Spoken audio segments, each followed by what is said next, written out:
presupuestales que se han hecho, digamos, con impacto presupuestal que generan esas propuestas, y por supuesto aún no se ha concluido. ¿Por qué? Porque si van a ver como en el desarrollo del planteamiento, ese impacto presupuestal aún le falta. ¿Por qué? Porque hay que mirar el impacto presupuestal general, básicamente, a que valga la redundancia, que genera en las prestaciones sociales. Entonces, digamos, los puntos planteados fueron básicamente lo del salario, lo del inciso segundo, que es toda la problemática que todos conocemos, básicamente generada a partir del artículo primero del decreto 1794, el reconocimiento del subsidio familiar para los soldados infantes de Marina en servicio activo, el reajuste de la prima de Navidad para los soldados infantes de Marina en servicio activo planteado, o mejor, conforme a los planteamientos que se hicieron en la mesa, el subsidio familiar liquidado conforme al artículo 11 del decreto 1794, la inaplicación o vía de excepción de ilegalidad o inconstitucionalidad del numeral o del artículo 13 y 16 del decreto 4433 del 2004, el derecho a la igualdad, básicamente mirado en la nivelación frente al inciso segundo del artículo primero del decreto 1794, y unos aspectos generales de la reglamentación del artículo 23 de la ley 1979. Entonces, hemos identificado, vuelvo y repito, algunos puntos críticos y también queremos mostrar, digamos, avances que se han tenido. No voy a repetir, ni más faltaba traer aquí a repetir lo que ya todos conocemos. Estamos hablando del tema de los soldados profesionales. La problemática generada a partir también, digamos, de este artículo. La sentencia, solamente quiero mencionar la sentencia de unificación del Consejo de Estado frente a esto, en donde es claro que el personal de soldados voluntarios que venían con la calidad de soldados de soldados profesionales que venían con la calidad de soldados voluntarios, pues tienen que tener evidentemente el reajuste del salario del 40 al 60% del salario mínimo legal mensual vigente, básicamente en los términos como lo indicó la sentencia, y en el artículo también, el segundo, si la memoria no me traiciona, de la misma sentencia, en donde se indicaba que esta sentencia de unificación, pues básicamente tenía que realizarse un requerimiento por parte de los interesados a efectos de analizar la figura de la prescripción de 1 a 1 de los casos conforme a los estatutos especiales y así proceder, digamos, a resolverlo. ¿Qué se ha hecho? Yo también quisiera, digamos, hacer énfasis en esto. A partir del año 2017 ya fue objeto de reajuste las nóminas de los soldados profesionales en el reajuste, digamos, del 40 al 60% para pasar a liquidar desde el salario mínimo legal mensual vigente, ya no en el 40 sino en el 60%, conforme a los parámetros de la sentencia de unificación. Yo quería, digamos, traer y socializar algunos puntos como es. En ese reajuste que se hizo a partir de la nómina del 2017, ¿y por qué traemos el impacto del 2017? Porque no se puede, o sea, es mucho más complicado hacer la medida del impacto en el 2018 y 2019 porque ya quedó inmersa en la nómina. Pero en el 2017, digamos, ¿esto qué conllevó? Llevó un costo, un reajuste. El reajuste fue de 38.645.219.338 pesos para el Ejército Nacional. Y para la Armada Nacional el costo pues fue un poco más bajo, en tanto básicamente el gran volumen lo soporta el Ejército Nacional. El costo en ese reajuste de la nómina del 2017 para los soldados profesionales e infantes de Marina fue de 867.552.840 pesos. Y en pensionados también se hizo un reajuste del 40 al 60% y el reajuste en la actualidad va por 619.493.617 pesos. Eso, digamos, es un impacto en el 2017. Se tiene, sí, efectivamente, aquí quiero hacer énfasis en una cosa. Se tiene pendiente un retroactivo, y cuando hablo del retroactivo es, digamos, las vigencias anteriores al 2017, ¿de acuerdo? Porque, como ya lo dije, en el 2017 se pagó, digamos, en forma masiva en las nóminas. ¿Qué se ha hecho? Básicamente también quiero hacer énfasis a las posibilidades que se tienen con ese retroactivo. Y las posibilidades que se tienen con ese retroactivo entonces es una, vía administrativa, vía básicamente lo que todos conocemos jurídicamente como extensión de jurisprudencia, y vía el principio lo que denominamos nosotros judicial, que es básicamente agotando previamente el requisito de procedibilidad, que es básicamente una posibilidad de conciliación, y ante la ausencia de conciliación el proceso y en donde el proceso terminará con una sentencia. Esto lo quiero, digamos, ilustrar. ¿Por qué? Porque ese, entre comillas, camino judicial que estamos hablando se obtiene por dos, digamos, con dos elementos: o una conciliación, que por supuesto se estará conciliando, o dos, vía un proceso, una sentencia debidamente ejecutoriada. Y ya más adelante voy a decir, digamos, cómo están los dos caminos. En el primer camino, vía administrativo. En el primer camino también queremos mostrar avances. La Armada Nacional, entonces, pagando 2017 nos queda el retroactivo. En ese retroactivo vía administrativo, la Armada Nacional ha avanzado. ¿En qué sentido? Ha armado, digamos, paquetes y paquetes en nómina, y estos en nómina lo ha cancelado vía vigencias expiradas. Digamos que la Armada Nacional entonces ha hecho un pago de este retroactivo de 4.712.763.540, con lo cual ha pagado más o menos alrededor de 379 infantes de marina profesionales, y tiene un pago pendiente de nómina con 37 infantes de marina por un valor equivalente a ese retroactivo de 324.930.274, para un total en pago retroactivo por parte de la Armada Nacional de 5.037.693.813, y un total, digamos, en personal cubierto de ese retroactivo de 416 infantes de marina.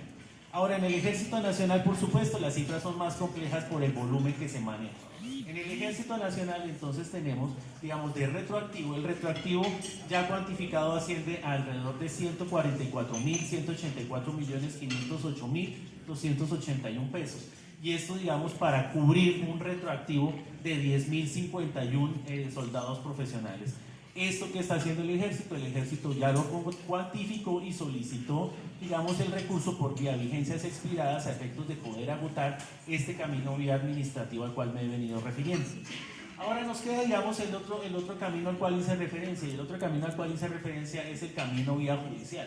Como lo indicaba, se obtiene por dos, digamos, con dos elementos: o un acta de conciliación o una sentencia debidamente ejecutorial. Y allí, por supuesto, tenemos identificados puntos críticos. ¿Por qué? Porque básicamente el rubro que se tiene asignado, o que se asigna vía ley de presupuesto para el pago de sentencias y conciliaciones, es claramente insuficiente. Para este año el rubro es de 108.377.000 pesos para el 2020, lo cual nos implica puntos críticos identificados. Estamos pagando cuentas de cobro del año 2015 en el mes de abril. Pendientes tenemos básicamente con este tema. Tenemos alrededor de 5.810 cuentas de cobro, alrededor por 106.640.301.149, y estos serían por capital. Y se han pagado 239 cuentas por un valor de 3.719 millones. En consecuencia, ¿dónde está el punto crítico al cual me refiero? El punto crítico es que ante la insuficiencia, digamos, de presupuesto asignado vía ley de presupuesto para el pago de sentencias y conciliaciones, que nos trae un rezago desde el 2015, del año 2015, pues la verdad, la expectativa que tenemos es en la aplicación del artículo 53 de la Ley Nacional del Plan Nacional de Desarrollo.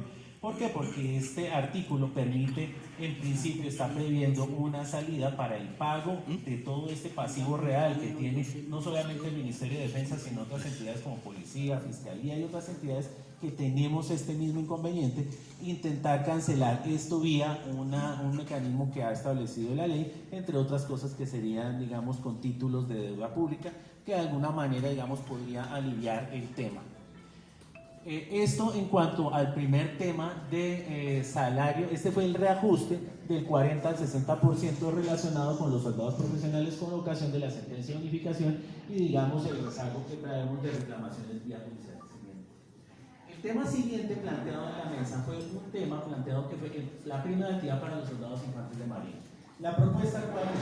La propuesta es establecer la prima de actividad como una prima evidentemente mensual, similar a como existe hoy para el personal de oficiales y suboficiales y personal civil del Ministerio de Defensa Nacional. ¿Sobre qué base? Todos conocemos que el personal de oficiales y suboficiales y civiles está planteado esta prima de actividad sobre la base de un porcentaje sobre el sueldo básico.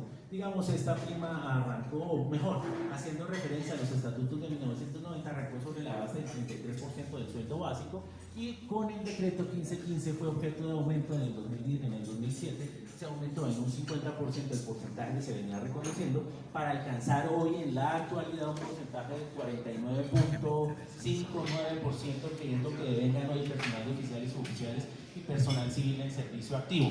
No así porque para las prestaciones sociales, porque tiene, digamos, otras consideraciones.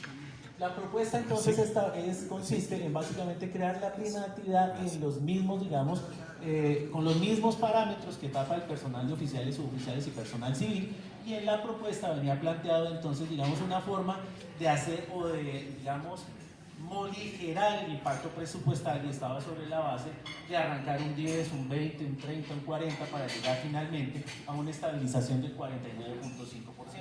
Por supuesto, lo que se procedió a analizar la propuesta y a analizar el impacto presupuestal, que es lo que quiero presentar en este momento. El impacto presupuestal, porque digamos, siempre el volumen lo tiene Ejército Nacional, la Armada es menor, pero el impacto presupuestal sobre esta base está en 112 mil millones arrancando en el 2020, y digamos, voy a dejar ahí las cifras para no mencionarlas uno a uno, año a año, para llegar en una estabilización en el 2024 al 49.5%, con un acumulado más o menos de 1.1 billón de pesos en la sola prima de actividad. En la Armada Nacional, por supuesto, el impacto presupuestal es un poco menor, diríamos así un poco, porque básicamente el volumen es menor. Y digamos, arrancando de un impacto de 10.333 millones a llegar básicamente a un, digamos, acumulado de 177.297 millones. Si uno suma básicamente lo que corresponde a Ejército con Armada, tendríamos un impacto presupuestal alrededor de 1.2 billones, cercano a 1.2 billones. Y cuando digo, por eso al inicio de mi intervención lo que estoy diciendo es que este es un impacto, digamos, preliminar. ¿Por qué?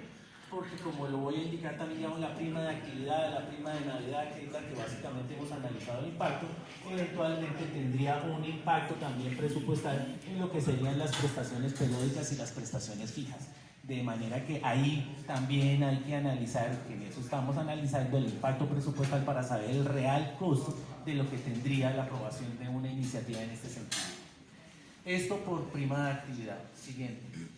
Por prima de Navidad. Por prima de Navidad, digamos, la propuesta parte de dónde, de qué presupuesto parte. El personal de oficiales y suboficiales en una prima de Navidad, digamos, en una por año, equivalente al 100% de los haberes, de los últimos haberes devengados básicamente en el mes de noviembre del respectivo año. Hoy el personal de soldados profesionales lo tiene en el 50%, la propuesta es, por supuesto, entonces igualarlo en el 100% similar al que está para oficiales y suboficiales.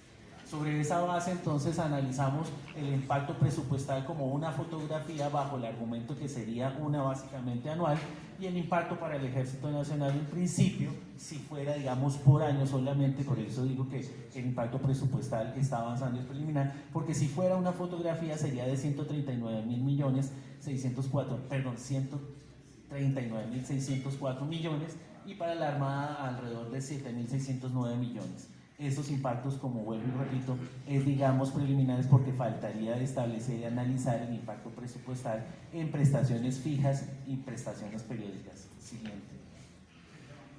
En el caso del subsidio familiar, solamente traje este esquema, digamos, como para ilustrar. No se trata tampoco de que haga aquí, no los voy a abrumar con eso porque todos lo conocen, el análisis jurídico del DNI, pero solamente ilustrar la situación. Porque ¿de qué estamos hablando?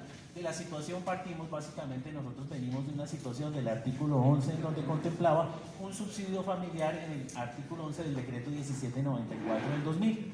Artículo que con posterioridad y ante interpretaciones, digamos, jurídicas, elevó el costo para el efecto, para el pago, tanto en el Ejército como en la Armada Nacional, y conllevó a que el Gobierno Nacional en su momento, en el decreto 3770 del 2009, decidiera, ante la imposibilidad de seguir, digamos, costeando esa prima, lo que hizo fue derogar el artículo 11 del 1794, contemplando en ese decreto que las personas que lo venían devengando, que lo tenían reconocido y que lo venían devengando, lo deberían seguir devengando, y aclarando la manera de liquidarlo para efectos de zanjar la discusión generada básicamente a partir del artículo 11 del 1794.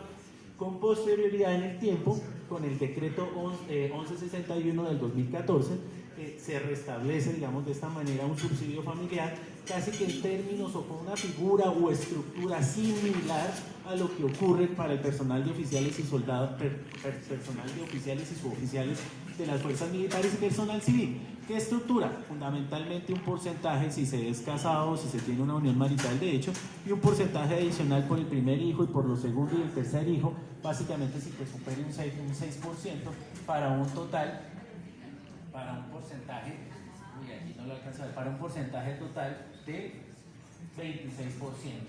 Eso digamos en el 1161 con otra novedad, que en el 1161 entonces también se estableció, digamos, el subsidio familiar como factor prestacional para efectos de liquidar las asignaciones de retiro en un porcentaje del 70% del valor que se venía devengando en la prima de actividad. Sobre esta figura, y esto es importante, sobre la figura del subsidio familiar contenida en el 1161 del 2014. ¿Por qué? Porque con el decreto 1162 de 2014, si bien se establece y también se fija, se determina la figura del subsidio familiar como factor prestacional para la liquidación de la asignación de retiro y pensión, se hizo, digamos, en un porcentaje distinto, porque en este porcentaje es para aquellos personal de soldados profesionales que traían reconocido su subsidio familiar en vigencia del decreto 1794 del 2000. ¿Qué pasó con esto? Entonces traemos como punto relevante la sentencia del Consejo de Estado sobre la base de la declaración de nulidad del decreto 3770 del 2009 que había derogado el artículo 11 del 1794. Fundamentalmente dijo dos cosas solamente para resaltar, es que básicamente, digamos, aplicaba o se daba una reviviscencia para aquellas situaciones administrativas no consolidadas y que básicamente el decreto 1161 del 2014 había subrogado el artículo 11 del decreto 1794 del 2000, dos puntos importantes a tener en cuenta. Esto para decir entonces que los efectos de la sentencia de nulidad, en principio hay que tener en cuenta la figura de la subrogación, es decir, y aquellas personas que no tienen definido su subsidio familiar, porque si definieron su subsidio familiar con el decreto 1161 del 2014, en principio estaríamos hablando de una situación administrativa consolidada que haría, digamos, inaplicable la hipótesis de la sentencia. Por supuesto será objeto de discusión, pero pues, digamos, traíamos como punto relevante esto. Allí para advertir otra cosa adicionalmente, que las reclamaciones de subsidio familiar para CREMIL, digamos para mencionar lo de CREMIL, darán aplicación a la figura de extensión de jurisprudencia siempre y cuando efectivamente se acrediten los supuestos fácticos de la aplicación de la extensión de jurisprudencia, en donde según información de CREMIL han cancelado 149 solicitudes por un valor de 379.738.748. Respecto de las partidas computables para pensión y asignación de retiro. Respecto de las partidas computables para la asignación de retiro, solamente está planteado aquí, planteado de sin aplicar el artículo 13, sin aplicar el artículo 16, lo que efecto traería es básicamente una liquidación de las otras partidas en los factores prestacionales para la pensión y asignación de retiro. Ahí, digamos, lo que estamos avanzando es en la cuantificación de CREMIL, porque allí fundamentalmente la mayor afectación será en la asignación de retiro. Esto es lo que quería plantear en este y siguiente. El derecho, aquí hay una propuesta planteada sobre la base de la unificación digamos, del ingreso o del salario, es decir, entendimos, o se entendió en la mesa, el ingreso sobre, que se liquide todo sobre el 60% y no tener, digamos, dos tipos de liquidación sobre el 40% del salario mínimo legal mensual vigente y el 60% sobre el salario mínimo legal mensual vigente. Aquí hacemos, digamos, dos cosas frente a la cuantificación. Esto implicaría alrededor de 44.458 millones, digamos, valor mensual, que es lo que se cuantificó, implicaría un costo anual de 533.503 millones, digamos, en el Ejército Nacional, que es lo más cuantioso. Frente básicamente al régimen de carrera, digamos, habría una modificación, por supuesto, habría que mirar el soporte normativo, una modificación al 1793 que implicaría una ley en tanto, ese es un decreto ley, y el 1794 que es un decreto ejecutivo.